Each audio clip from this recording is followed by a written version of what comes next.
Hoje nós vamos continuar falando sobre os milagres de Jesus. Semana passada nós usamos o milagre do cego de nascença para mostrar a relação daquele milagre com a realidade espiritual do povo de Israel, em especial dos judeus, dos fariseus, e, de certa forma, do ser humano como um todo, e Jesus como a luz do mundo que veio trazer entendimento para o homem, para que o homem compreendesse que Jesus, na verdade, é o Messias, é o Filho do Homem, né? São títulos apresentados para Jesus que apontam para a sua divindade. Hoje nós vamos continuar ainda tratando dos sinais, lembrando que nós já vimos que os sinais ou os milagres de Jesus tinham o objetivo de confirmar a sua divindade, a sua autoridade e o seu poder sobre todas as coisas, ok?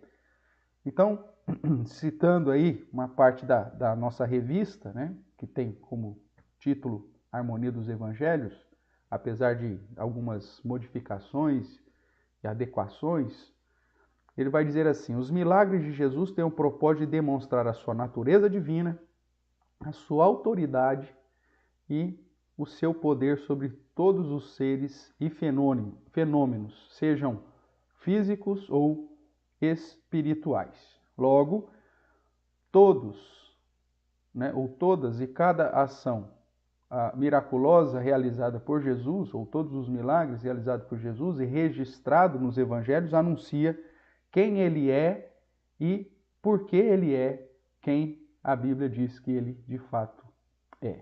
Então, nós vemos aí essa relação de cada ação, de cada detalhe do ministério terreno de Jesus, reforçando a sua divindade, o seu poder, a sua autoridade, provando que ele de fato é quem ele dizia ser, o eu sou, o Deus encarnado, o Messias, o Salvador. Tá ótimo? Então, como já estudamos, os milagres realizados por Jesus confirmam a palavra que estava sendo revelada e anunciada por ele. É o mesmo que acontece com os apóstolos, naquela transição sempre que nós apontamos, né, de Deus usando Moisés, Josué, depois Elias, Eliseu, depois Jesus, os apóstolos e alguns líderes, né, que foram ordenados na igreja cristã. Ok? Então vamos lá, vamos caminhar um pouquinho. Hoje nós vamos falar da cura da mulher encurvada. E eu convido você a abrir a palavra do Senhor lá em Lucas, capítulo 13, do verso 10 até o verso 17. Ok? Nós sabemos que cada milagre tem um ensino específico que confrontava a fé dos espectadores e ouvintes. E a pergunta de hoje é: qual teria sido o ensino com o milagre da cura dessa mulher encurvada? Lucas, capítulo 13, verso 10 e 17.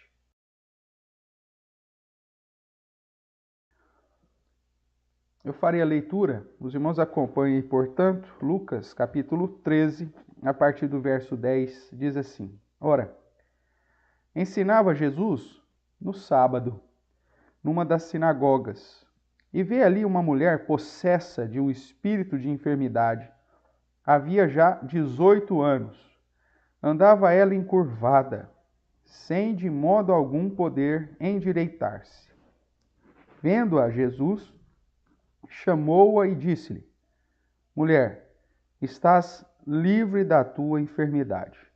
E impondo-lhe as mãos, ela imediatamente se endireitou e dava glórias a Deus. O chefe da sinagoga, indignado de ver que Jesus curava no sábado, disse à multidão: 6 dias há em que se deve trabalhar. Vinde, pois, nesses dias para serdes curados, e não no sábado. Disse-lhe, porém, o Senhor: Hipócritas, cada um de vós não desprende da manjedoura no sábado o seu boi ou seu jumento para levá-lo a beber? Por que motivo não se devia livrar deste cativeiro em dia de sábado esta filha de Abraão, a quem Satanás trazia presa há 18 anos?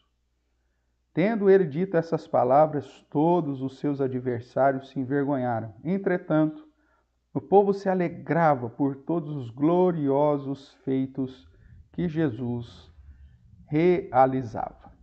Amém.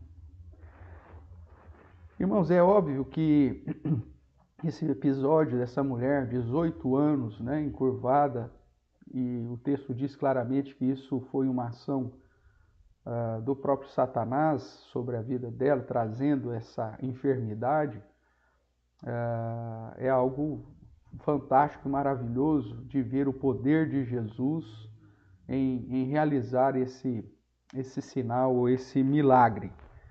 Mas o contexto geral nos apresenta alguns indicativos de qual o verdadeiro ensinamento de Jesus nessa situação. Então, alguns detalhes que nós não podemos deixar passando, Você sabe que quando os autores bíblicos repetem algum termo ou enfatizam algum termo ou alguma expressão em determinada passagem, é porque ele quer chamar a sua atenção para o fato de que esse termo ou essa expressão se torna uma expressão, um termo-chave importante para o entendimento ou que está relacionado com um ensinamento. E o verso 10 já começa dizendo que Jesus estava ensinando, e fala qual que é o dia. Ensinando no sábado. E onde? Numa das sinagogas, ok? E essa situação é que vai servir de característica aí para o desenrolar do ensinamento. No verso 14, você vê que o chefe da sinagoga, indignado. Esse termo é um termo pesado, demonstrando aqui essa falta de sensibilidade, que muitas vezes a religião tem, que a religiosidade tem. Jesus já tinha acabado de fazer um milagre, libertado uma mulher de 18 anos que estava sofrendo com essa enfermidade encurvada. E ao invés dele se alegrar e louvar a Deus, ele se indigna. E o modo ou o fato dele se indignar vai ser apresentado aí no verso 14. O chefe da sinagoga, indignado de ver que Jesus curava, quando? No sábado. Mais uma vez aqui, essa expressão no sábado. Disse a multidão: vocês têm 6 dias para trabalhar. Vinde, pois, nesses dias para ser curado. E não mais uma vez, o foco, no sábado. E aí Jesus, indignado com essa prática ridícula que a religiosidade traz, eu fico imaginando aí, mais uma vez, nós estamos dentro de um contexto de sinagoga, que é o paralelo que nós temos dentro da igreja protestante para a igreja, uma vez que o sistema litúrgico da igreja protestante está atrelado aos elementos que se utilizava na sinagoga e não naquilo que se utilizava no templo, A nossa liturgia está muito mais próxima daquilo que se fazia na sinagoga do que se fazia no templo, mesmo porque no templo exigia sacrifício, exigia todo um cerimonialismo que Cristo já cumpriu, Nós já estudamos isso em outros momentos.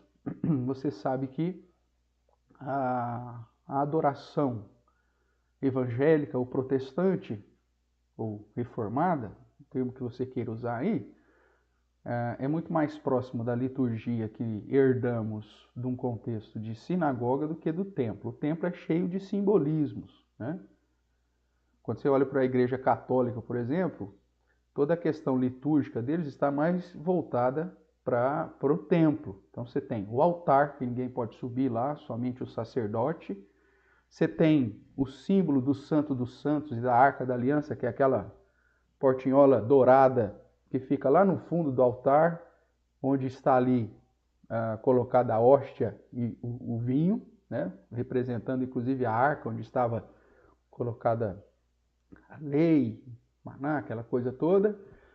Você tem uma luzinha vermelha lá no altar, que simboliza a presença de Deus, que era justamente o fogo que ficava aceso constantemente dentro do templo, que simbolizava a presença de Deus.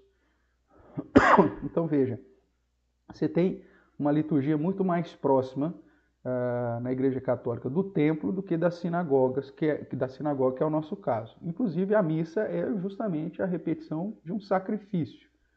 O cordeiro é imolado simbolicamente na missa todos os domingos. Nós cremos que o sacrifício de Jesus foi feito de uma vez por todas, que ele não precisa ser repetido, né? Então essa seria a grande diferença, mas isso nós já estudamos em outro momento. No nosso caso, então, os elementos da sinagoga é que determinam os elementos que nós temos apontado para a celebração ou o nosso serviço litúrgico. Então, tratando de sinagoga, trazendo para uma realidade, nós estamos falando dentro de um contexto de igreja. E aí Jesus se levanta dentro desse contexto de igreja e diante do chefe da sinagoga e dos líderes da sinagoga, e chega para eles e traz uma palavra doce, né? Uma palavra extremamente amável, né? Extremamente... É isso que acontece? É óbvio que não. Jesus, veja aí o que diz o verso 15. Disse-lhe, porém, o Senhor, ou seja, Jesus, seus hipócritas, se levanta e confronta a postura de religiosidade do chefe da sinagoga e daqueles que estavam concordando com ele. Jesus sempre confronta uma prática que vai contrária à palavra de Deus, aos princípios e à postura que se espera de um verdadeiro crente. Essa questão do politicamente correto em Jesus não existe, meu amigo. Verdade é verdade e é dita no momento que precisa ser dito. E aqui, mais uma vez, ele comprova isso, né? Confrontando essa postura. E aí mostrando, ele diz, hipócritas, cada um de vós não desprende da manjedoura, veja, no sábado, mais uma vez a expressão aqui, o seu boi ou o seu jumento para levá-lo a beber? Por que motivo não se devia livrar deste cativeiro em dia de sábado, mais uma vez, repetido aqui o sábado, esta filha de Abraão, a quem Satanás trazia presa há 18 anos? Tendo ele dito essas palavras, todos os seus adversários se envergonharam e o povo se alegrava pelos gloriosos feitos de Jesus. Então, o foco aqui de expressões importantes, né, de palavras-chave, é justamente esse contexto de sinagoga, em especial a palavra sábado. Mas vamos caminhar aqui um pouquinho no nosso slide, conforme a gente for caminhando, nós vamos tratando aí. Então, dentro da harmonia dos evangelhos, a cura da mulher encurvada, ela ocorre logo após a cura do cego de nascença, tá? Cronologicamente, se você confrontar a sequência, essa situação vivida aqui vem após a cura do cego de nascença, se você lembra bem, que também aconteceu num dia de sábado, onde Jesus, inclusive, faz lodo, que era algo proibido, né, pela tradição judaica dos líderes, dos fariseus, né? E Jesus manda a pessoa ir até o tanque de Siloé, se lavar, voltar, ou seja, são atitudes que, na interpretação da lei, na tradição da religiosidade judaica, era extremamente proibido. E aí, na sequência disso, um outro sábado, ponto, outra situação relacionada à ação miraculosa de Jesus. Então, alguns detalhes do contexto são importantes para compreender o real ensino do evento. Ocorreu na sinagoga, como nós já falamos, e ocorreu num sábado. Então, esses dois pontos são importantes para você entender o que Jesus quer ensinar com esse milagre e, de certa forma, harmonizando esse ensino com todos os 4 evangelhos, ok? Então, vejamos aí. Jesus estava ensinando, esse era um dos pilares do ministério terreno de Jesus, né? O ensino e a pregação, nós já vimos, né? A pregação e a revelação, melhor dizendo, o ensino e o discipulado e os sinais, né? São os 3 pilares, as curas e maravilhas. Jesus expressa aí o desejo de curá-la à vista de todos. É Jesus quem toma a iniciativa. Veja o verso 12. Vendo-a, Jesus chamou-a e disse-lhe: mulher, estás livre da tua enfermidade. Que isso, na verdade, confronta com a palavra do chefe da sinagoga, que ele diz, vocês venham no dia de domingo a sexta para serem curados, mas não vêm no sábado. Mas aquela mulher, coitada, ela foi lá como fazia, e Jesus que a viu, Jesus que a chamou. Então, se esse líder quisesse confrontar alguém, deveria confrontar diretamente a Jesus. Mas Jesus, então, se levanta em defesa, inclusive, desses injustiçados lá. Ok? Como também aconteceu com o cego de nascença. O chefe da sinagoga, como eu já expressei, fica indignado pelo fato de ser sábado. Isso fica claro no verso de número 14. Aqui então nós vemos o legalismo e a religiosidade prevalecendo sobre a justiça, a misericórdia e a fé. Se você olhar lá para Mateus, vamos dar uma olhadinha aqui, que é o texto que fala sobre dízimo. Mateus 23, 23, onde Jesus está trazendo várias advertências contra os escribas e fariseus, que ele chama também carinhosamente de hipócritas, né? E não só por uma vez, mas por várias vezes, chama de cegos, chama de insensato, e aí vai, né? Guias de cegos. E aí ele vai dizer,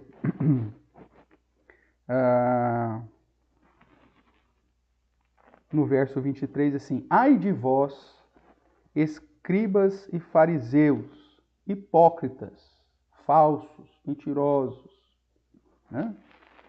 Porque dais o dízimo da hortelã, do endro e do cominho, e tendes negligenciado os preceitos mais importantes da lei, a justiça, a misericórdia e a fé.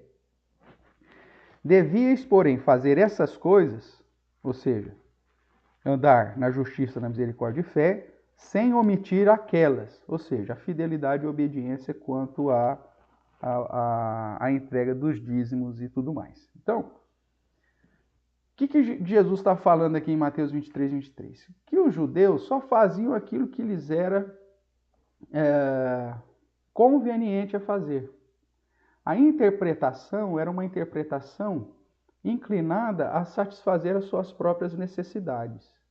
A sua prática de religiosidade ou de cumprimento das exigências da lei do Senhor, elas obedeciam uma inclinação e um desejo do próprio coração do homem. Então, aquilo que trazia benefício para os homens, eles interpretavam de uma maneira mais suave. E aquilo que realmente demonstraria dependência, amor, obediência, fé, né, compromisso com Deus, mas que geralmente traria um peso para eles, eles colocavam de lado. Então, essa é a característica do legalismo e da religiosidade. E o confronto aqui é justamente esse, né?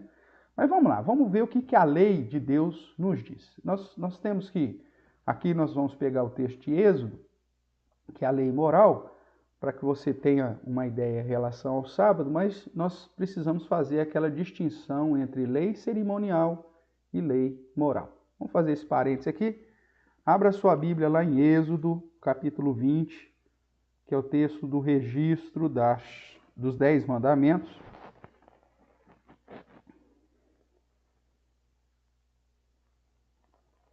E vamos para o quarto para o quarto mandamento aí. Abra sua Bíblia lá, por favor.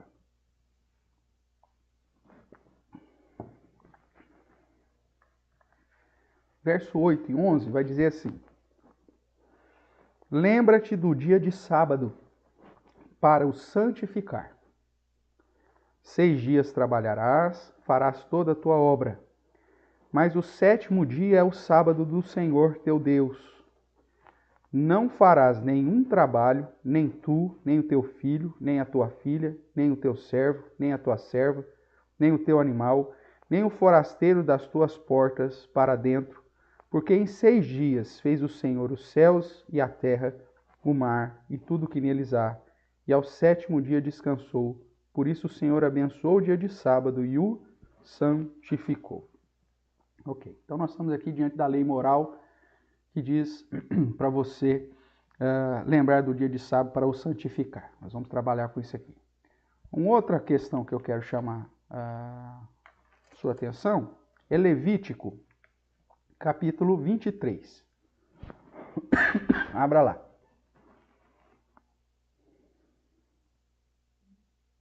Levítico, capítulo 23, vai falar das festas solenes, né, do Senhor.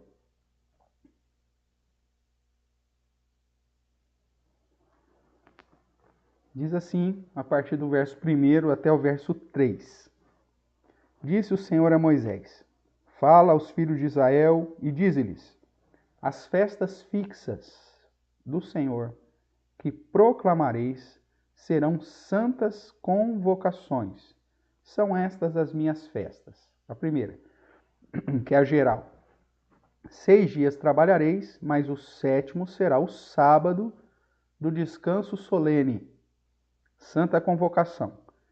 Nenhuma obra fareis, é sábado do Senhor em todas as vossas moradas. Então, nós temos aqui a lei cerimonial apontando as festas que deveriam ser guardadas. O sábado semanal, né, era uma delas.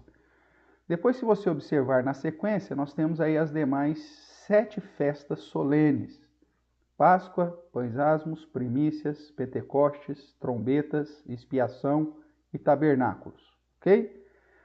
Todas elas têm santa convocação. E existem alguns dias que também eram para ser considerados sábado. Vamos ver aqui, por exemplo, no verso 6, que vai falar da festa de Pães Asmos. Do verso 4 e 5 fala da Páscoa, o verso 6, Pães Asmos. Então diz assim: Então, e aos 15 dias desse mês é festa dos Pães Asmos do Senhor. Era uma festa de 7 dias. Veja aí, 7 dias comereis pães asmos. No primeiro dia, tereis santa convocação. Nenhuma obra servil fareis. Toda vez que você vê nenhuma obra servil fareis, isso se assemelha à determinação lá do verso 3, que nenhuma obra fareis. Então, o primeiro dia da festa de Pães Asmos se assemelhava a um sábado, por isso que o judeu chamava de sábado grande. Nós já estudamos isso também na sequência das festas judaicas. Verso 8 aqui do capítulo 23. Mais 7 dias oferecereis oferta queimada ao Senhor. Ao 7º dia, lembra, a festa são 7 dias. No primeiro dia, no último dia, ao 7º dia, haverá santa convocação, nenhuma obra servil fareis. Então veja, além dos sábados semanais, que era dia de feriado, de descanso, não se fazia nenhuma obra, nos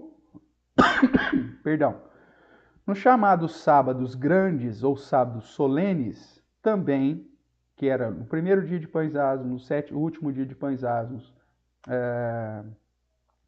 primeiro dia de Tabernáculos, o último dia de Tabernáculos, no dia da Páscoa, Pentecostes, ou seja, 7 dias durante as 7 festas eram também considerados dias de descanso, santa convocação, dia solene, nenhuma obra poderia ser feita, ou seja, era para ser considerado um sábado também, ok? Isso da lei cerimonial. Todas essas questões relacionadas ao sábado na lei cerimonial, tudo que referia a cerimônia, a rituais da religiosidade foram realizados em Cristo Jesus. Então, tudo aquilo que a lei de Moisés apresentava como cerimônia, como ritualismo, caiu. Por que caiu? Porque Cristo cumpriu isso. Por isso que Jesus é apresentado como o Senhor do sábado, o sábado cerimonial. Né? Esse sábado solene, esse sábado da lei cerimonial. Então, lá, nós vamos lá depois para Colossenses. Paulo, nós já citamos isso em outro momento, mas Paulo diz, ninguém vai te julgar nem por comida, nem por bebida, ninguém vai te julgar por guardar as festas de lua nova, porque eram as festas que todo começo do mês tinha que ser celebrado ao Senhor. Ninguém vai te julgar pela guarda dos sábados, na perspectiva cerimonial. Ninguém pode julgar. Por quê? Porque a salvação é pela graça de Deus. A salvação não é por guardar a lei. Paulo vai dizer que o objetivo da lei é mostrar para o homem que ele não tem condição de guardá-la. Lá em Romanos, capítulo 3, Paulo vai dizer que a lei tem o objetivo de calar a boca de todos os homens. Ou seja, se você pega a lei e tenta guardar como a palavra de Deus apresenta, você vai ver que você não consegue. E ali fala, inclusive, da lei moral. E o objetivo da lei moral é te mostrar que você não consegue satisfazer o padrão de Deus para ser considerado justo. E é por isso que nós precisamos de Jesus Cristo. É por isso que Jesus Cristo nos justifica de todo pecado. Por isso que a obra de Cristo é que paga o preço do nosso pecado. Porque nós, por nós mesmos, não conseguimos e nunca conseguiríamos guardar a lei de tal forma que viéssemos a ser considerados justificados. Ou seja, as nossas obras nunca, em hipótese alguma, seriam suficientes para nos garantir a salvação. Então a lei moral tem o objetivo de, cala sua boca, todos somos pecadores, não há um justo sequer, todos pecaram e carecem da glória de Deus. Ponto. E a lei cerimonial tinha o objetivo de apontar a obra que Cristo realizou por nós. Então, quando você olha o sábado dentro da lei cerimonial, esse sábado caiu, porque Jesus cumpriu a lei cerimonial. Eu não posso guardar mais nenhuma vírgula, nenhum tio da lei cerimonial, porque senão eu estou dizendo que a obra de Jesus é insuficiente. Aquilo que Cristo fez ficou pelas metades, ainda falta alguma coisa. Se eu falo assim, Jesus cumpriu a lei cerimonial como meu representante, cumpriu a justiça em meu lugar, eu não preciso mais guardar a lei cerimonial. Aí você fala, não, mas tem um ponto que você precisa. Você tem que guardar a festa tal. Você não pode comer determinado alimento. Você tem que guardar o sábado como selo para a sua salvação. Pronto, então eu já joguei fora toda a suficiência da obra de Jesus. Se Jesus cumpriu com a lei cerimonial, aí caiu a guarda do sábado cerimonial. A questão dos holocaustos, ninguém precisa mais ofertar holocausto e aspergir sangue de animais sobre ninguém para purificação, derramar sangue de animal sobre ninguém. Você não precisa mais fazer as festas solenes, guardar as festas solenes, apesar que é importante você compreender sobre elas, porque todas elas apontam para Cristo. Você não tem mais que apresentar o filho ao Senhor, porque a apresentação de crianças ao Senhor era característica da lei cerimonial, e toda apresentação era somente do primogênito, você tinha que fazer um holocausto junto, ou de 2 rolinhas, ou de um cordeiro, quer dizer. Então, até a prática de apresentar as crianças na igreja dita evangélica hoje é algo abominável, porque você está falando, aquilo que Cristo fez não valeu, eu preciso apresentar o meu filho. Não, isso era da lei. Você não tem mais a figura do levita, o sacerdócio levítico terminou, quando Cristo acaba com a lei cerimonial. Por isso Deus destrói o templo. Tudo o que o templo apontava para Cristo, para a obra de Cristo. Jesus realizou a obra, ele destruiu o santuário e em 3 dias ele restaurou. De que forma? O seu próprio corpo, a sua ressurreição. Nós o adoramos agora em espírito e em verdade. Por isso que nós não precisamos ir mais para Jerusalém, nas festas solenes exigidas, as chamadas festas de peregrinação. Porque Jesus já venceu. Então, tudo que está relacionado à lei cerimonial, que é a lei de Moisés especificamente, foi cumprida em Cristo. Inclusive a guarda do sábado cerimonial. Só que o sábado também é apresentado na lei moral. E o sábado foi instituído, inclusive, antes de tudo, lá em Gênesis, como um princípio moral. Isso é válido, isso ainda está em vigor.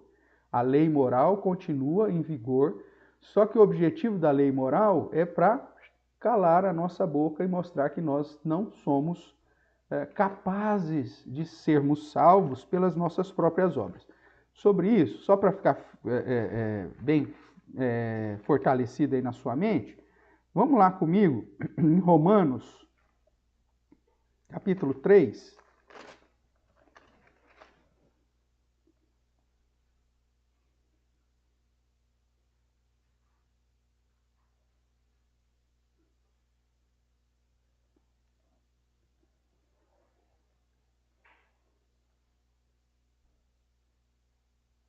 Nós temos aqui no capítulo 3, a partir do 9, que nem o judeu nem o grego tem alguma vantagem um sobre o outro, porque todos, na verdade, são pecadores. Então o verso 9 diz, Romanos 3, 9, que se conclui? Temos nós, e Paulo se inclui porque Paulo era judeu, temos nós, judeus, qualquer vantagem? E ele responde, não, de forma nenhuma. Pois já temos demonstrado que todos, tanto judeus como gregos, estão debaixo do pecado, como está escrito, não há justo, nenhum sequer, não há quem entenda, não há quem busque a Deus. E aí ele vai mostrando que os homens por si só não conseguem alcançar o padrão que Deus estabeleceu. Verso 19. Ora, sabemos que tudo o que a lei diz, aos que vivem na lei, o diz para que se cale toda boca. O objetivo da lei, em especial da lei moral, é calar a boca de todos, inclusive dos judeus. Ah, mas nós temos a lei, nós somos filhos de Abraão, nós guardamos a lei, nós observamos isso, nós fazemos aquilo, nós guardamos o sábado, nós temos toda uma tradição, nós não falamos o nome de Deus em vão, nós nem escrevemos o nome de Deus. Você faz tudo isso, meu amigo, mas não vale de nada, porque mesmo que você faça tudo isso, você não consegue cumprir isso na totalidade.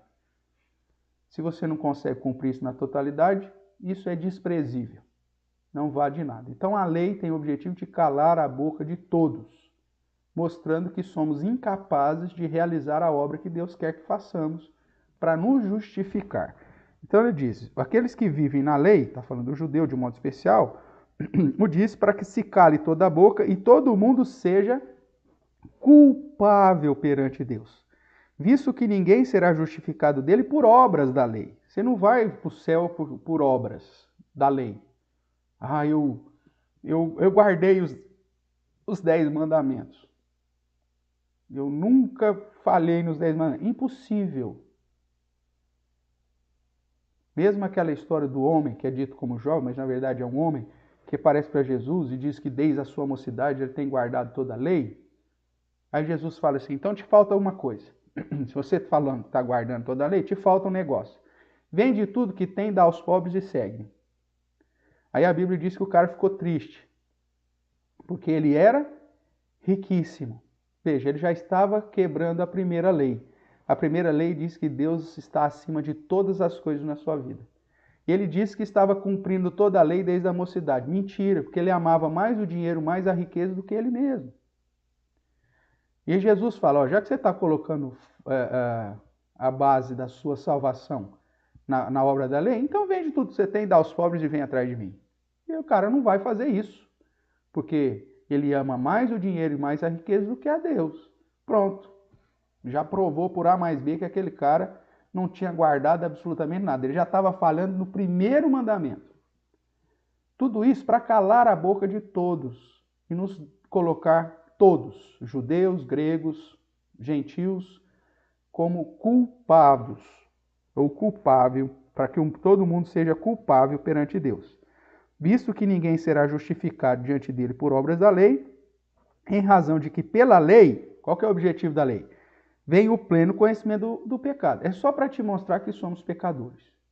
E aí depois, na sequência, ele vai dizer, verso 23, todos pecaram, carecem da glória de Deus, sendo justificados, não pela obra da lei, mas gratuitamente, não pelos seus próprios méritos, mas de graça, por sua graça, mediante a redenção que há em Cristo Jesus. Então, quando nós olhamos para a lei cerimonial, ela foi cumprida em Cristo. Então, você tem que jogar tudo fora. Tudo que está dentro do pacote da lei cerimonial já foi cumprido em Cristo. Tem levita hoje? Não. O sacerdócio levítico terminou. Tem holocausto hoje? Não. Tem que apresentar a criança hoje? Não. Tem que guardar o sábado hoje, na perspectiva cerimonial? Não. E aí, falando ainda do Novo Testamento, dá uma olhadinha lá que eu prometi para você. Nós citamos isso semana passada, mas vamos relembrar aqui. Colossenses capítulo 2, verso 16. Vou ler a partir do verso 13. E a vós outros, Colossenses 2, 13. E a vós outros que estáveis mortos pelas vossas transgressões, pela incircuncisão da vossa carne, vos deu vida juntamente com ele, esse ele aqui é Jesus, perdoando todos os nossos delitos. Em Cristo nós temos todos os nossos delitos perdoados. Não é pelo guardar da lei, mas é em Cristo.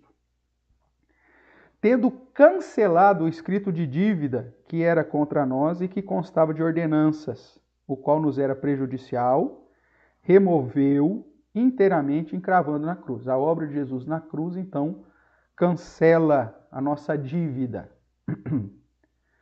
E despojando os principados e potestades, publicamente os expôs ao desprezo, triunfando deles na cruz. Então, como que Jesus fez isso? Através da morte da cruz, o derramar do seu sangue em nosso lugar.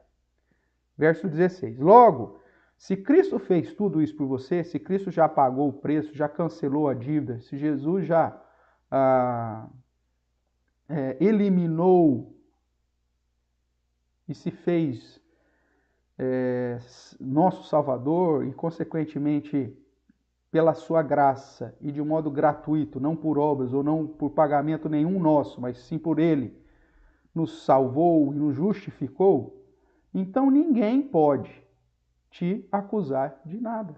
É isso que vai falar o verso 16. Se Jesus já morreu por você e já pagou o preço da nossa salvação, perdoou os nossos delitos, cancelou o escrito de dívida, então ninguém, pois, verso 16, ninguém, pois, vos julgue por causa da comida bebida, ou dia de festa, ou lua nova, ou, o que está escrito aí?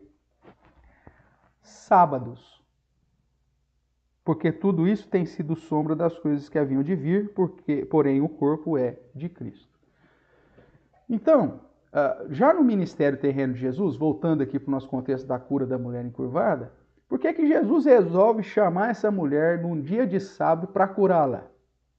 Porque ele sabia que dentro da visão da religião, o guardar da lei cerimonial era o caminho para a salvação. E ele diz, não é. Porque a lei cerimonial não tem outro objetivo senão servir de sombra para apontar para Cristo.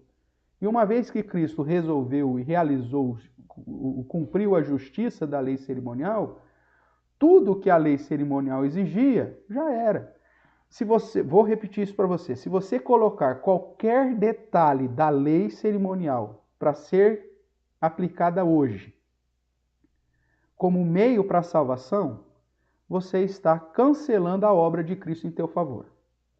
Se para você ser salvo, você precisa apresentar o seu filho na igreja, então você perdeu a graça. Se para você ser salvo, você tem que guardar o sábado, pronto, você já perdeu a salvação. Você vai ser salvo porque você está guardando o sábado. E a Bíblia diz que isso não é suficiente. Na verdade, a Bíblia diz que somos salvos pela obra de Cristo, que aplica sobre nós por sua graça e de modo gratuito. Só que nós temos então o sábado na visão da lei moral. Isso permanece. Voltemos lá então para Êxodo, capítulo 20. Deixa eu fazer um exercício aqui com você. Vamos ler aqui Êxodo capítulo 20, o quarto mandamento, que é o guardar o sábado, numa perspectiva então definitiva e literal. Tá certo? Como se fôssemos os sábados, fôssemos interpretar da perspectiva literal. Ele diz assim: lembra-te do dia de sábado para o santificar, 6 dias trabalharás e farás toda a tua obra. Mas o 7º dia é o sábado do Senhor teu Deus, não farás nenhum trabalho, nem tu. Presta atenção à listinha aqui. Geralmente a lei era apresentada para o homem, né? Na cultura judaica é essa a contexto. Então, nem tu, refere-se a você, homem. Quem mais? Nem teu filho, nem tua filha, nem o teu servo, nem a tua serva, nem o teu animal, nem o forasteiro das tuas portas para dentro. Porque em 6 dias fez o Senhor o céu e a terra, o mar e tudo que neles há, e ao 7º dia descansou, por isso o Senhor abençoou o dia de sábado e santificou. Veja que nessa lista aqui está faltando alguém.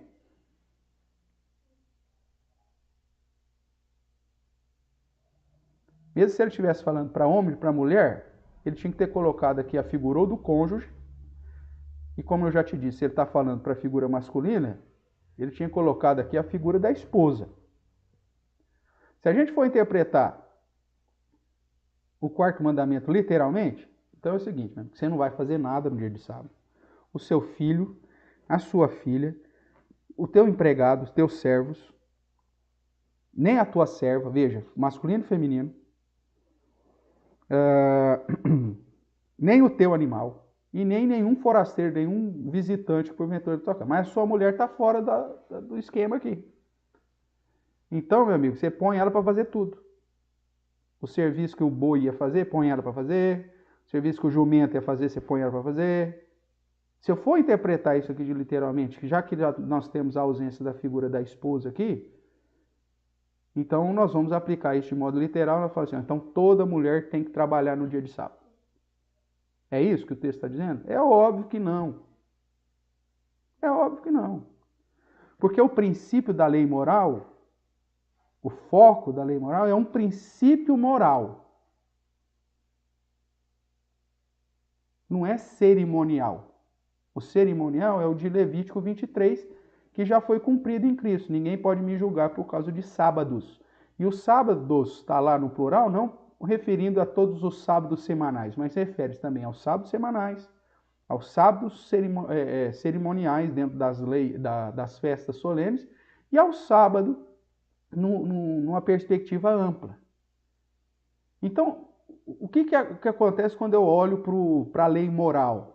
A lei moral me traz um princípio, mas ela não é literal. Quer ver outro exemplo? Vamos pensar em que sentido eu estou falando que ela não é literal. Verso 17. Não cobiçarás a casa do teu próximo, não cobiçarás a mulher do teu próximo, não cobiçarás o seu servo nem a sua serva, nem o seu boi, nem o seu jumento, nem coisa alguma que pertence ao teu próximo. Veja. Não foi colocado aqui que eu não posso cobiçar os filhos do meu próximo. Porque no final põe nem coisa alguma, coisa alguma que pertence ao teu próximo. Então tudo bem, aqui ampla tudo. Entra um contexto diferente hoje, o carro, os bens, qualquer outra coisa. Mas coisa alguma. Agora, na listinha, não foi colocado que eu não possa cobiçar o filho ou a filha. Será que é isso? Então, cobiça. Nossa, o filho do fulano é fantástico. Eu queria ter um filho como esse. Isso eu posso cobiçar? É lógico que não, porque nós temos aqui não uma questão literal, mas uma questão de um princípio. Qual que é o princípio? Eu não posso desejar nada que é do meu próximo. mesmo que não esteja colocado na lista aqui de uma maneira explícita. Se eu for olhar lá para o sábado, a figura da mulher não foi colocada aqui. Ah, então significa que ela vai trabalhar no sábado. Ela pode. É óbvio que não. Porque o que está por trás é o princípio. E qual que é o princípio, então? É o sábado necessariamente que eu tenho que guardar dentro da lei moral? Não. Por quê? Porque é o princípio. E qual que é o princípio? Você vai ter que ter um dia na semana. Qual que é o princípio moral da lei moral? A lei cerimonial nós já tratamos. A lei moral, que você tem que ter um dia na semana onde Deus te iguala. Onde todos os seres humanos são igualados para viver na dependência do Senhor. Ninguém vai trabalhar, ninguém vai produzir, ninguém vai realizar nenhuma coisa. Nada.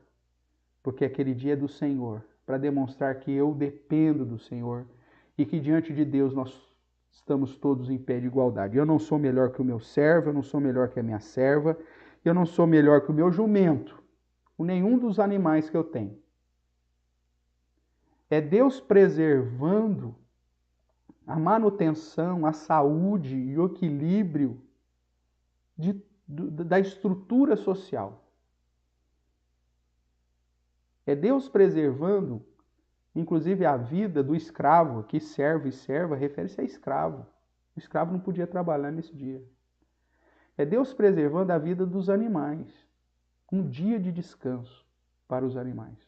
Esse é o princípio moral. Você ter um dia onde você vai dar descanso das obras, serviços de todo mundo, e se igualando. Inclusive você mesmo não pode fazer absolutamente nada, e a sua mulher também, como seus filhos, porque estamos todos nesse pé de igualdade, na dependência do Senhor. O comerciante não vende porque aquele dia ele sabe que é para demonstrar que o seu sustento vem do Senhor e é Deus quem cuida dele. Esse princípio moral, irmãos, esse está em vigor. Esse princípio moral está. Porque esse princípio moral, ele não vai te conduzir à salvação, mas ele vai trazer benefício para você mesmo. Todos os princípios morais da lei moral não têm o objetivo da salvação, ele tem para te mostrar que é pecador. Mas ele vai trazer benefício para o convívio social e para o convívio com o próprio Deus. Imagine se todo mundo tivesse um só Deus e obedecesse a sua palavra. Imagine se o objetivo da vida das pessoas fosse glorificar esse Deus. Se os votos, por isso não usariam o nome de Deus em vão, os votos que as pessoas fizessem, elas cumprissem. Todo mundo que disse que ia pagar, pagava. Todo mundo que disse que só a morte nos separaria no casamento, continuasse casado até o final. Ou seja, se todo mundo cumprisse os votos porque não usou o nome de Deus em vão, imagine se todo mundo coloca isso em prática. Se todo mundo, então, chega e um dia preserva essa questão do descanso para a preservação da vida e de colocar todo mundo no mesmo patamar de dependência do Criador. Então, esses princípios morais são fantásticos. Mas eles não são para a salvação, como Paulo vai dizer. Então, por convenção, meu amigo, você pode pôr qualquer dia da semana. Não é o sábado literal, como eu não posso aplicar também que a mulher que não está na relação aqui, ela vai trabalhar no sábado. Ou como os filhos não estão na relação da cobiça, eu posso cobiçar filhos uns dos outros. Não é nada disso. Então, entenda o princípio moral que está por trás disso. Isso é válido. Por isso, o cristão hoje, ele tem que estar ciente de que esse princípio moral ainda está em vigor e ele precisa ser guardado para o seu próprio benefício e para o benefício dos seus iguais e de toda a obra da criação. Deixa eu falar uma besteira aqui para você. O que nós estamos aprendendo nessa pandemia? Com esse descanso forçado que muitos têm que seguir. Depender do Senhor, meu amigo. Certamente você já viu alguma reportagem falando dos benefícios que a pandemia trouxe para a criação. O mar está mais limpo, Apareceu um monte de tartaruga lá na orla, não sei da onde. Não tem mais plástico boiando no canal, não sei das quantas. Ou seja, nós não demos o devido cuidado ao princípio moral da lei. Nós trabalhamos de domingo a domingo. Nós colocamos os nossos empregados de domingo a domingo. Aí o cara adoece, meu amigo, ele fica lá depois afastado, e você fica pagando o cara, 15 dias pagando o cara afastado. Mas por quê? Porque você não deu o devido descanso para ele. Ele também não guardou o descanso quando você deu, porque aí ele fazia um bico no dia do descanso dele. E agora está aí, desempregado. Estou falando besteira aqui, tá? Mas só para você entender que o princípio da moralidade traz benefício para todos nós. Se nós guardássemos isso da maneira que Deus apresenta, não para a salvação, porque esse não é o objetivo, mas para o nosso próprio benefício, todos nós seríamos beneficiados com isso. Então, aqui está o princípio. Agora, não é literal. Por que era o sábado? Porque o sábado estava atrelado com essa ideia da cerimônia, que apontava para Cristo. Como a lei cerimonial caiu em Cristo, o que mantém na lei moral é apenas o princípio. E esse princípio precisa ser observado de modo literal, como eu apresentei aqui? Não, é o princípio. Você tem que tirar um dia na semana para descansar e dar descanso a todos para viver na dependência e no cuidado do Senhor. Espero que assim a gente feche esse parênteses sobre o sábado, que era o grande motivo, então, que nós temos dentro aqui do contexto da mulher encurvada. Deixa eu dar uma olhadinha aqui dos nossos irmãos, aqueles que chegaram depois aí, né? A Cláudia, o Milton, a Marilene, a Cecília, a Margarete, família do presbítero Walter, a Idelma, né, no dia do seu aniversário, a Lilian, também a Madalena, a Aline, né? Então sejam todos abençoados. Aí nós temos duas perguntinhas aqui. Pastor, uma pergunta do César. O dízimo faz parte da lei cerimonial? Uma vez cumprida a lei cerimonial, seria correto dizermos que a oferta e contribuição, como Paulo faz em 2 Coríntios? Veja, a lei cerimonial ela vai agregar algumas questões anteriores à lei, César. Quer ver um exemplo? A circuncisão. Quem que estabeleceu a circuncisão como sinal da aliança? Deus lá em Abraão. Muito tempo antes da lei cerimonial. A lei cerimonial, ela agrega isso, mas como era um princípio antes da lei, essa lei continua. O guardar do sábado está lá em Gênesis, na criação, um princípio moral, está lá. Desde o começo de tudo, foi agregado à lei cerimonial. Com a lei cerimonial cai, mas você tem o sábado lá, então o princípio da moralidade ainda vem. A questão do dízimo, quando que foi instituído esse dízimo? Lá atrás também, Abraão. Moisés atrela a lei cerimonial, mas ela vem lá de trás. Cai a lei cerimonial, tudo o que é propriamente da lei cerimonial cai, mas aquilo, a circuncisão, a guarda do sábado moral e a questão do dízimo vem antes. Então, permanece a lógica dentro dessa adaptação. Então, usar o termo dízimo hoje, nós vimos aqui em Mateus 23, Jesus referendando aos fariseus que eles deveriam viver em justiça, misericórdia e fé sem negligenciar a fidelidade dizimal, que ali era até um negócio absurdo, porque eles davam dízimo da hortelã, do cominho, né? É como se nós falássemos, só salsinha, só cebolinha, você conta lá quantas folhinhas tem da cebolinha para dar. Então é algo. Mas Jesus não fala, não precisa dar o dízimo, lá em Mateus 23. Ele diz, você tem que andar em justiça, misericórdia e fé e também ser fiel e obediente a essa prática de demonstração de fidelidade a Deus. Então, o dízimo especial, como a circuncisão e o sábado na visão moral, eles vêm antes da lei cerimonial, por isso eles se mantêm. Então não tem problema nenhum a gente continuar usando o termo dízimo.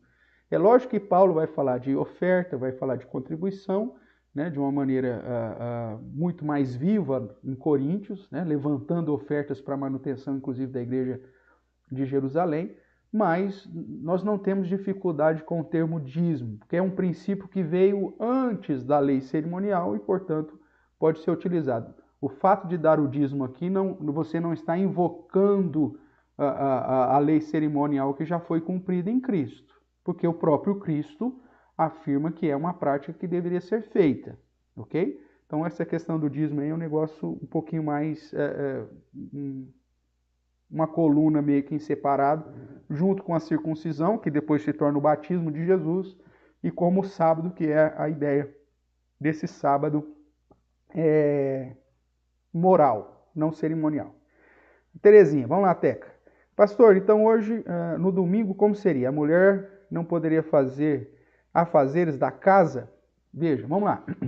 Quando nós vamos para a nossa confissão de fé puritana, o que ela fez? A nossa confissão de fé, ela pega o princípio do sábado cerimonial, que você não podia fazer absolutamente nada, e coloca como domingo. E é por isso que os adventistas ficam loucos com a gente, porque vocês mudaram o dia. E nesse sentido eles têm razão, porque se a gente pega e faz do domingo o sábado cristão, o domingo com as características do sábado que o judeu guardava, está errado. Porque aí nós estamos ressuscitando o sábado judeu, só que aplicando isso no domingo. Ah, não posso fazer isso, não posso fazer aquilo, não posso fazer nada, pá. E tem muitos cristãos que seguem isso de uma maneira bastante cerimonial.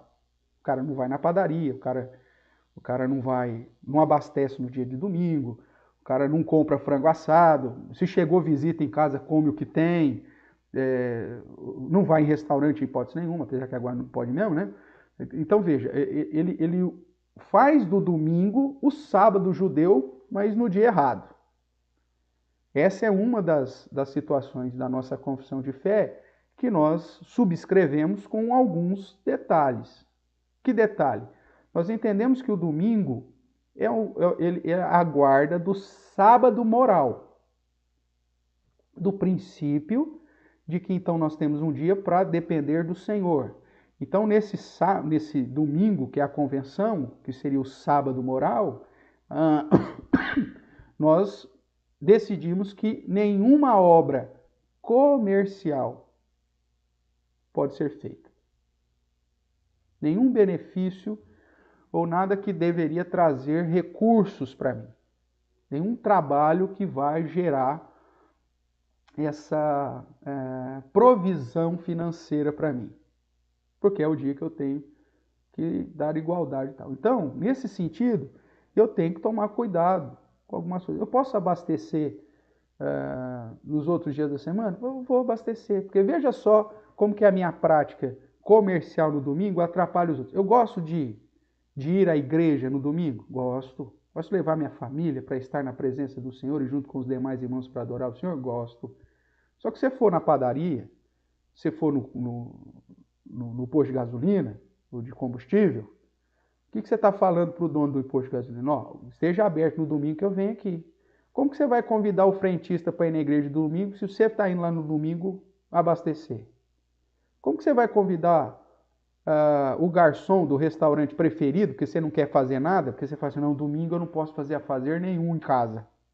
Mas aí você vai no restaurante. Então fica de jejum, se você quiser ser realmente judeu em alto grau aí. Mas você vai no restaurante, como que você vai falar para o garçom, para o cozinheiro, para o dono do restaurante, para o cara que tem que levar lá a mercadoria que está faltando? Você fala, não, gente, vamos para a igreja. Não, você vem aqui almoçar.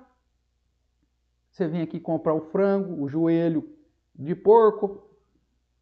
Você vem comprar aqui a pururuca. Então veja, a nossa prática de desprezar, inclusive, a moralidade do sábado, mesmo que seja no domingo, o dia da nossa convenção, não tem problema nenhum, acaba conduzindo pessoas a não conseguir viver nessa dependência do Senhor.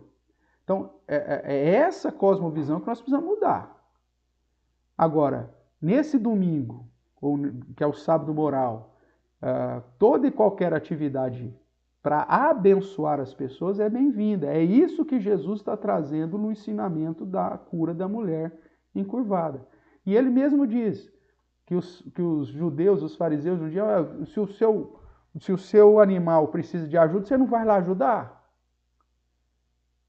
Se o seu animal caiu num buraco lá, você não vai lá tirar no dia de sábado? Agora, uma mulher que estava enferma há 18 anos, um benefício de Deus na vida dela, aí você vem ficar indignado, seu hipócrita. Então, irmãos, não é um peso de religiosidade que nós temos que trazer, seja para o domingo, seja para o sábado, ou segunda, terça, seja lá o dia que a gente definir como convenção. Nós devemos definir um dia como convenção? Sim. O problema é que hoje a igreja já não tem mais voz na sociedade. E é por isso, então, que nós temos aí essa bagunça. Agora, como cristãos, moralmente falando, o dia da convenção para nós é o domingo? Ótimo. Então, nesse domingo eu vou fazer de tudo para que eu possa trazer benefício para as pessoas e não benefício para mim mesmo. E vou me preparar de tal forma que eu não venha trazer um prejuízo para as pessoas no sentido de que elas não poderão frequentar a mesma igreja que eu vou porque eu estou lá usufruindo do serviço que ela está me oferecendo. É lógico que isso aqui não é legalismo. Então, aconteceu uma situação. Morreu alguém no domingo. E vai chegar os parentes para o velório. Então não posso fazer nada, não posso comprar um frango assado, ou à noite, sei lá, eu não posso pedir uma pizza porque é domingo. Não. Nós vamos suprir a necessidade. Essas pessoas, apesar de toda a tristeza, elas vão ter que comer em algum momento. Então não há problema nenhum. Você não vai estar quebrando a lei. No sentido de num evento específico. Mesmo porque você tem o próprio Jesus falando aos judeus e mostrando para eles que quando a circuncisão tinha que cair no sábado, eles faziam ela naturalmente. Então veja, eu não posso encarar o guardar da lei moral como algo literal e algo que realmente é impossível de eu fazer qualquer situação ou cumprir qualquer situação. Há uma flexibilidade que o próprio Jesus nos dá, desde que seja para beneficiar alguém. Tá bom? Vamos lá, Madá. Espera aí que a Larissa está me chamando a atenção aqui. Madá. Pastor, na Confissão de Fé, capítulo 1, fala sobre guardar o dia de sábado. É isso? Então, eu acabei falando, não vi aqui, Madá, mas acabei falando de certa forma. A Confissão de Fé realmente aponta para isso. Mas veja, num contexto ainda de puritanismo, e onde essa realidade da lei cerimonial, da lei moral, ainda a igreja ainda tinha uma certa dificuldade. E o que foi feito é simplesmente transformar o sábado judeu no domingo cristão. Nós temos que ter cuidado em guardar o domingo, que é o dia da nossa conversão, no princípio moral? Sim, devemos ter. O que eu puder evitar na questão comercial, já respondendo à pergunta da Teca, né, a mulher não poderia fazer afazeres de casa? Pode, não tem problema, como qualquer um pode fazer, desde que isso não traga recurso para nós. A questão é dependência de Deus. A moralidade, o princípio moral que está aqui por trás é tirar um dia para dar o descanso para todos, para todo mundo se igualar, para que a preservação da vida, inclusive a vida dos animais, e também para demonstrar a minha dependência da minha manutenção financeira vinda de Deus. Ok? Vamos ver. O César coloca mais alguma coisa aqui, só mais uma dúvida. A palavra dízimo significa 10ª parte, certo? Porém, em algumas igrejas na Europa, por ser um continente mais próximo, eles dizimam de 7% a 5% devido à alta quantia. Isso é correto também? Pode haver uma maleabilidade? Vamos lá. A questão do dízimo, como ele vem antes da lei cerimonial, o princípio é sempre essa ideia de percentual. A própria palavra dízimo diz isso, ok? Existe uma realidade cultural na Europa diferente da nossa. A gente ainda não chegou nesse patamar. Você sabe que os indivíduos que mais investem em questão de assistência e de ação social, no contexto de Europa e no contexto dos Estados Unidos, não é o Estado. Aqui, como nós tivemos essa influência socialista aí, meu amigo, essa influência do Estado grande e o indivíduo pequeno, então o que acontece? Tudo é jogado nas costas do Estado. Inclusive agora, uma situação, quem que tem que dar dinheiro para o povo? É o Estado. Numa visão cristã e numa visão bíblica de uma cultura influenciada pelo padrão judaico-cristão, quem ajuda é o próprio indivíduo. Quem vai socorrer o órfão, a viúva, o estrangeiro, o necessitado, é o próprio indivíduo. Só que na nossa cultura não funciona isso. Por que que então você tem essa prática, às vezes, nos Estados Unidos e até na Europa? Porque o cara, ele já doa muito mais do que 10%. Porque o 10% é o dízimo, o restante ele dá como oferta. Essa prática de ação social e de sustento social, não dependendo do Estado, mas dependendo do próprio indivíduo, é algo muito mais aflorado do que nós. Brasileiro, meu amigo, ele é tão terrível, tão miserável nessa questão de ajudar uns aos outros, estou falando obviamente de modo geral, né? Existem indivíduos, mas ele é tão miserável, por exemplo, ele ganha salário lá, vamos pôr lá, salário mínimo, 1.054 e 78 centavos o cara vai ganhar. Ele vai dar o dízimo, ele vai lá pôr lá, ele vai dar 105,47. Ele não redonda nem para 50 centavos. Porque é uma questão de visão cultural. E ele acha que deu o dízimo, pronto, ele está livre. Né? E a igreja que se vira para socorrer o necessitado, a igreja que se vira para correr atrás do órfão, da viúva, do estrangeiro. Então é uma questão cultural. Eu não posso pegar simplesmente um modelo e dizer está certo ou está errado, desprezando toda a prática cultural que eles têm. Né? Que é algo que talvez a nossa cultura agora está passando por algumas mudanças, até mesmo diante de uma situação como essa que estamos vivendo, você vai ver essa prática de socorro muito maior. Tá bom? Espero ter respondido aí para você, mas eu mantenho essa questão da fidelidade ao que o próprio termo me aponta, além dessa questão de ainda pesar sobre mim a responsabilidade do socorro, e aí entraria a questão das ofertas. Tá joia? Vamos lá. Lilian, reverendo, eu tinha vacas leiteiras e tirava leite aos domingos de manhã e de tarde. Caso deixasse de ordenhá-las, teriam problemas sanitários. Veja, aí você tem uma exigência. Vamos pegar o próprio povo de Israel. Existem trabalhos essenciais e trabalhos que a própria legislação exige que eles façam? Sim, e eles fazem, por isso eles estão quebrando o sábado deles? Não, de modo nenhum. Existem trabalhos essenciais ou que a própria legislação determina que você tem que fazer. No caso aqui específico, olha, eu tenho uma lei sanitária que não me permita fazer isso. Então, tudo bem. Só que aí dentro dessa convenção vai ter um dia que o seu tirador de leite lá, ele vai ter um descanso. Ok? Você vai igualar esse cara lá. E no caso, tirar o leite da vaca ali, uma vez que ele não tem também, mesmo que você o deixasse, os bezerros iriam se satisfazer ali, mas como você tem uma lei de imposição, então tudo bem, você vai obedecer essa lei, mas ao mesmo tempo ciente de que não é a prática dessa lei moral, guardar dessa lei, que vai te conduzir à salvação.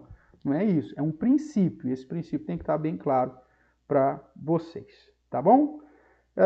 Vamos lá, completamente como ficava a minha situação. Hoje não tenho mais esse problema, todavia tenho o gado de corte.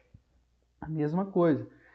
O princípio da moralidade, ele deve ser mantido.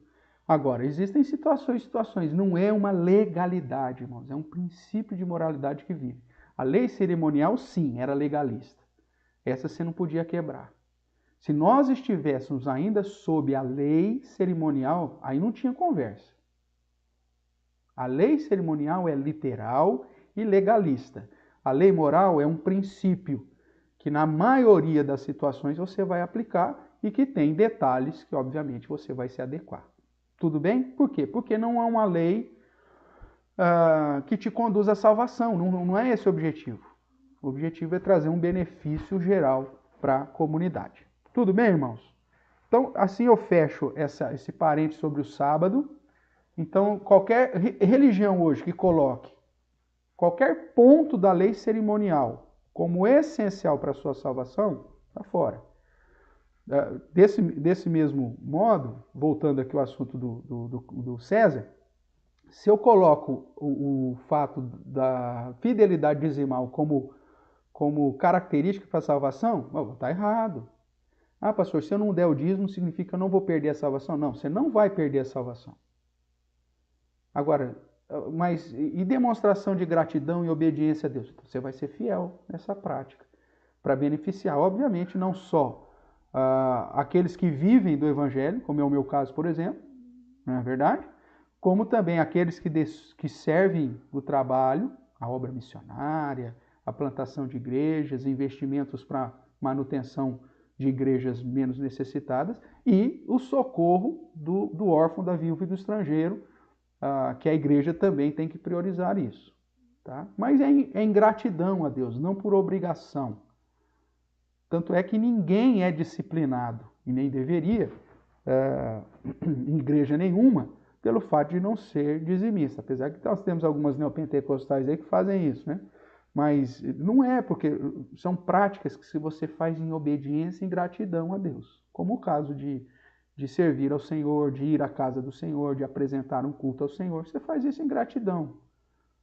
Não pelo simples fato de que você vai perder a salvação. Porque a salvação não é por obras, a salvação é pela graça do Senhor. Beleza? Nosso tempo aqui está voando. Mas vamos lá. Vamos caminhar um pouquinho mais aqui. Então, voltando para os evangelhos, vamos dar uma olhadinha aqui em Lucas. Lucas capítulo 6, nós temos a interpretação de Jesus a respeito do dia de sábado, onde ele se coloca como Senhor do sábado. Vamos lá. Aconteceu que num sábado, passando Jesus pelas searas, os seus discípulos, veja aqui, colhiam e comiam espigas, debulhando-as com as mãos. Um sábado, os discípulos de Jesus foram colher espigas, debulhar, limpar, cozinhar essa espiga para comer essa espiga. Alguns dos fariseus disseram: por que fazeis o que não é lícito ao sábado? Respondeu Jesus: nem ao menos tende lido o que fez Davi quando teve fome? Ele e seus companheiros, como entrou na casa de Deus, tomou e comeu os pães da proposição, e os deu aos que com ele estavam, pães que não lhes era lícito comer, mas exclusivamente aos sacerdotes, e acrescentou-lhes: o Filho do Homem é Senhor do sábado. Veja, toda a questão cerimonial legalista, Jesus coloca de fora. Jesus não está aqui desprezando o sábado na perspectiva moral. Mas diante de uma situação emergencial de trazer benefício, e aí os seus discípulos estavam com fome, era necessário suprir-lhes a fome, quebra-se a lei cerimonial. Que para nós hoje, de um modo específico, não precisa nem ser quebrado, porque Jesus já cumpriu. Tudo bem? Vamos lá então. A questão do sábado sempre foi pivô da discussão dos fariseus com Jesus. E aí você vê aqui mais uma situação do homem da mão ressequida, ainda em Lucas 6, versos 6 e 7. Sucedeu-se que em outro sábado entrou ele na sinagoga e ensinava. Ora, achava-se ali um homem cuja mão direita estava ressequida. Os escribas e fariseus, observando, procurando ver se ele faria uma cura no sábado, a fim de acharem de que o acusar. Então veja, eles estavam ali olhando, fitando, já os legalistas, os religiosos, já para puxar o tapete de Jesus, né? E aí, o verso 8 vai dizer a respeito da ação de Jesus. E aí Jesus questiona os próprios fariseus, dizendo no verso 9: então disse Jesus a eles: que vos parece? É lícito no sábado fazer o bem ou o mal? Salvar a vida ou deixá-la perecer? E fitando todos ao redor, disse ao homem: estende a mão. E ele assim o fez, e a mão lhe foi restaurada. Mas eles se encheram de furor e discutiam entre si quanto ao que fariam ou que fariam a Jesus. Veja que uma série de sinais que Jesus realiza sempre no sábado para confrontar essa questão da religiosidade, do legalismo, né, da questão literal, da prática da lei cerimonial, que Jesus estava para cumprir, porque ele é o Senhor do sábado, e aí ele elimina essa questão. A questão não estava na lei simplesmente, mas sim na utilização da lei para justificar uma omissão. Os fariseus, né, os líderes religiosos, eles não estavam tão preocupados com a manutenção da lei, mas sim em utilizar essa lei para trazer benefício para si. Tanto que quando a situação era para o lado dos fariseus, eles quebravam o sábado. Jesus, como Senhor do sábado, cujo significado era aplicado a Cristo e a sua obra, demonstra que o legalismo e a religiosidade fere o princípio da revelação divina. Guardar o sábado referia-se a glorificar a Deus em todos os aspectos, santificar, separar, né? E se você olhar, vou te chamar a sua atenção, não precisa abrir, eu vou ler aqui para você, Êxodo 23, o verso 12, que também vai falar do sábado, para ficar claro esse objetivo da lei, né, moral, diz assim: 6 dias farás a tua obra, mas ao 7º dia descansarás, para que descanse. Veja que o objetivo moral no sábado, em Êxodo 23, 12.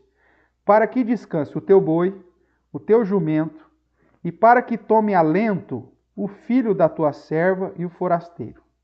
Em tudo o que vos tenho dito, andai apercebidos do nome dos outros deuses, nem vos lembreis, nem se ouça na vossa boca.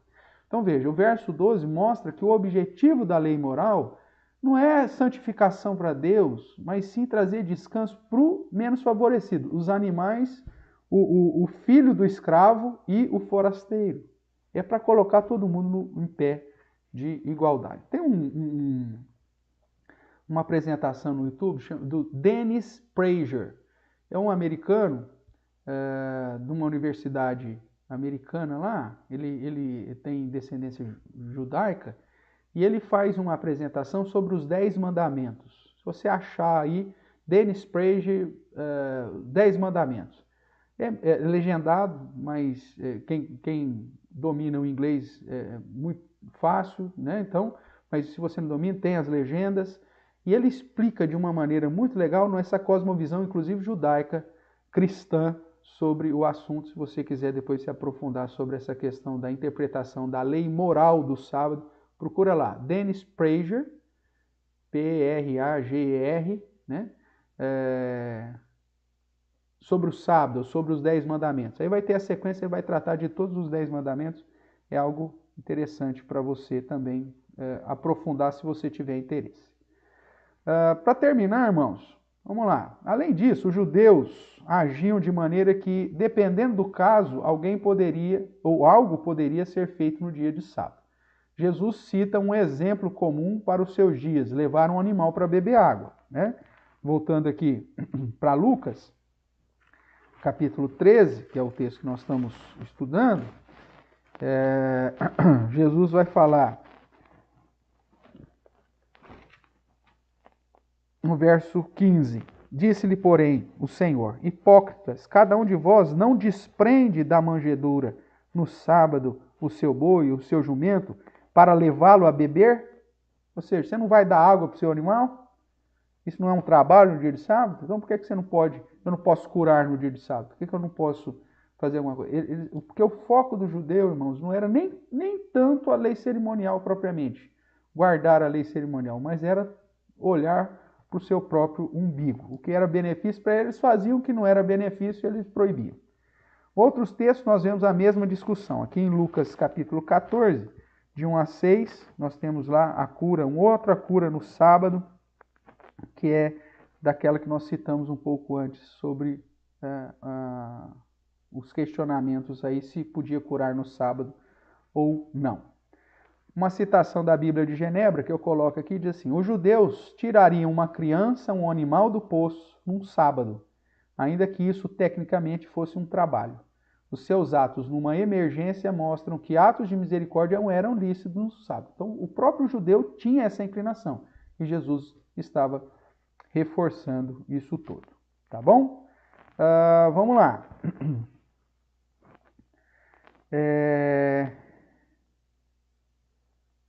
Sendo assim, o ato de misericórdia de Jesus em curar o sábado demonstra a sua justiça. Jesus não está aqui anulando o quarto mandamento, mas está trazendo luz à interpretação do mesmo. E na cura da mulher encurvada, sobre a ação de Satanás, Jesus demonstra e regula o que era lícito regular no sábado. Então, qual que é o princípio que inclusive a Confissão de Fé de Westminster apresenta? Que tudo aquilo, obras de misericórdia, devem ser realizadas nesse dia que nós reservamos para consagrar ao Senhor. Nós fugimos de toda atividade que vão trazer recursos financeiros, comerciais para nós, ou benefícios, e utilizamos para práticas de louvores a Deus, práticas de misericórdia, de socorro, de atendimento ao necessitado. Esse é um padrão válido para hoje. Diferente da interpretação legalista do chefe da sinagoga, o que era comum entre os fariseus, praticar boas obras no sábado não era uma quebra do mandamento, mas um dever de todo o verdadeiro crente. A mulher liberta e curada dava glórias a Deus e ao povo se alegrava por todos os gloriosos feitos que Jesus realizava. Ainda hoje, irmãos, muitos crentes dão maior ênfase no legalismo e na religiosidade, muitas vezes determinadas pelos próprios homens, que criam doutrinas, usos e costumes que aprisionam os homens em práticas vazias e desprovidas de justiça, misericórdia e fé. Outro problema é que até mesmo daquilo que pensam ser justos, criticam práticas de misericórdias realizadas hoje pela igreja. Essa é uma outra situação que eu quero chamar a sua atenção. Né? Exemplo, vamos pôr a citação aqui, né?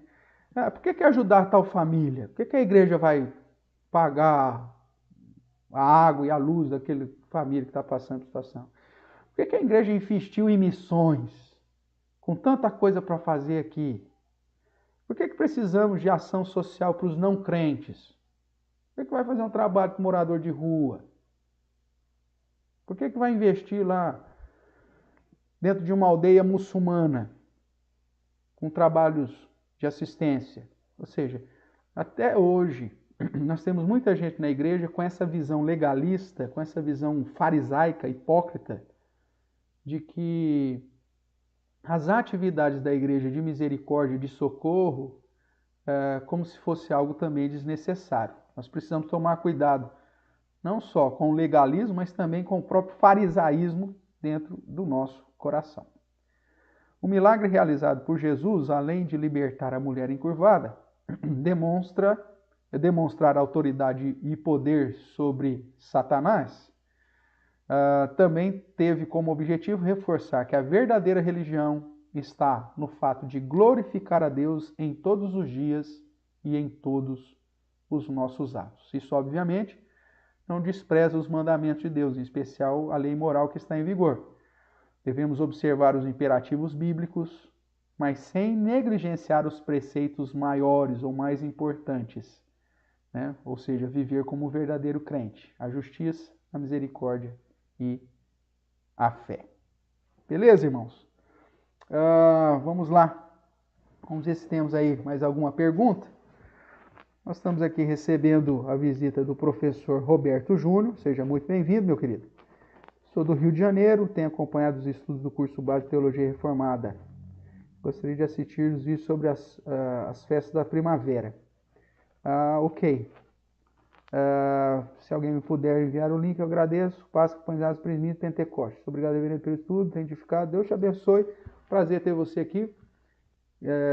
Viu, meu irmão? Que Deus possa abençoar a sua vida, professor Roberto Júnior, lá do Rio de Janeiro.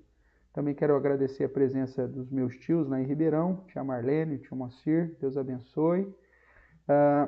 Também a todos os que nos acompanharam. Em relação ao link, o professor Júnior, eu vou Vou até digitar aqui, como eu fiz da outra vez, o meu telefone, né?